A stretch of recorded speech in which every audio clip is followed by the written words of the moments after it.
ကျောင်းနဲ့အလုပ်နဲ့ကိုအဲ့နှစ်ခုကိုသူတို့မျှတအောင်အားလုံးတာဝန်ကြည့်အောင်လုပ်ဖို့အတွက်ကဘယ်လောက်တောင်ပင်ပန်းဆင်းရဲကြတယ်တော့ကွာမြင်ရတာကိုနေ့စဉ်နဲ့မြင်ရတော့အဲ့တော့အများအားသူတို့အားပေးဖြစ်တာကတော့စိတ်ကိုမမာထားပေါ့အန်ကျိတ်ပြီးတော့ပေါ့နော်ဘာလို့လဲဆိုတော့ဒါတွေက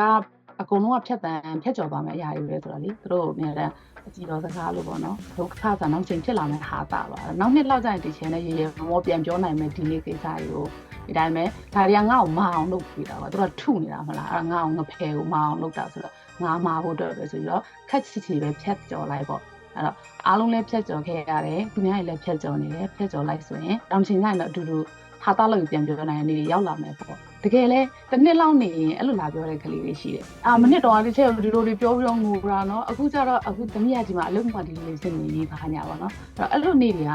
ရောက်လာတယ်ရောပေါ့ဒါကြောင့်မလို့အဲ့လိုနေ့တွေကိုကြိုမြင်ပြီးတော့ပေါ့နော်လက်ရှိဟာတွေကိုခက်ချီချီပဲကြောက်ချက်လိုက်ပေါ့အဲ့လိုလေးပြောပြချင်ကြားတာပေါ့နော်အတိအကျတော့မဟုတ်ဘူးကလေးမျိုးလို့ရှိရင်လို့အစိုးရထောက်ပံ့ပေးတယ်ဘာညာလဲကြားတယ်ပေါ့နော်အဲ့လိုမျိုးရောရှိခဲ့လားမနိုင်ငံခြားသားတွေကိုရတယ်မတို့လည်းရတယ်သူကကိုဝင်တေချာပြီပေါ့နော်ကိုဝင်နှလုံးခုန်တန်ကြားပြီဆိုရင်ဆရာဝန်ထောက်ခံစာထုတ်ပေးတယ်အဲ့ထောက်ခံစာနဲ့ဘဏ်ကိုသွားတဲ့ခါကျရင်ဒီပတ်စံ10သိန်းပေါ့တယောက်အမွှာဆိုရင်15သိန်းပေါ့နော်အမွှာနဲ့ရတာနေတာပေါ့ပတ်စံ10သိန်းပါပြီးသားကတ်ကိုပို့ပေးတယ်အဲ့ဒီကတ်နဲ့စေးုံစေးကန်သွားရင်ဘောက်ချာလို့ပြောလိုက်တာနဲ့အဲ့ဒီထဲကပတ်စံရှင်းသွားတာပေါ့အဲ့ဒီကတ်ကိုရထားတဲ့အတွက်ကြောင့်မို့လို့နှစ်ပတ်တစ်ခါအစပိုင်းမှာနှစ်ပတ်တစ်ခါပေါ့နောက်ပိုင်းကျ၄ပတ်တစ်ခါစေးကန်သွားတဲ့ခါပတ်စံတစ်ပြားမှမကုန်ဘူးပေါ့အကုန်လုံးဒီကတ်ထဲကနေရှင်းသွားတာဆိုတော့ဝိခါနီးတီ8%သိန်းကလောက်တယ်စေကန်စေးက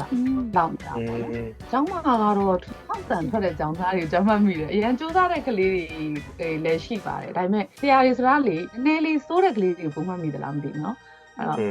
စာတင်တဲ့အချိန်မှာသူတို့တွေကညပိုင်းလှုပ်ကြတယ်ဒီလား။ညပိုင်းလှုပ်ပြီးတော့မနေ့ပိုင်းကလည်းအရင်လည်းပင်ပန်းကြတယ်။ကိုအဲ့ဒါတီးတဲ့ခါကျတော့သူတို့တော်ရုံတိုင်ရုံဆိုမစူအဲ့လိုမျိုးစာတင်တဲ့အချိန်မှာမှောက်အိတ်နေတာတွေပါတယောက်စားနှစ်ယောက်စားရှိရတယ်ပဲ။ဒါပေမဲ့ထောက်တန်ရမ်းကျဲတဲ့ကလေးတယောက်ရှိတယ်။စာတင်နေနဲ့ကိုအနောက်ကနေ crawl နဲ့ဆိုအတန်ထွက်လာတော့အလောဝါကြီးလာကိုကလည်းရီမိတာပေါ့နော်အဲ့ချိန်ကျတော့ तू ကမနိုးစက်အိတ်နေတာအဲ့နဲ့ဖြစ်တော့ငါတော့ဒါရန်တရုပ်ပြရတယ်နှိုးမယ်ဆိုရင်အနားကိုသွားလိုက်အနားကိုသွားပြီးတော့လက်ညှိုးလေးနဲ့ပဲတို့လိုက်ကွာအရင်လည်းမကန်ရဲဘူးကြားလေးဆိုလေတို့ပြီးတော့အဲ့လိုပေါ့ရ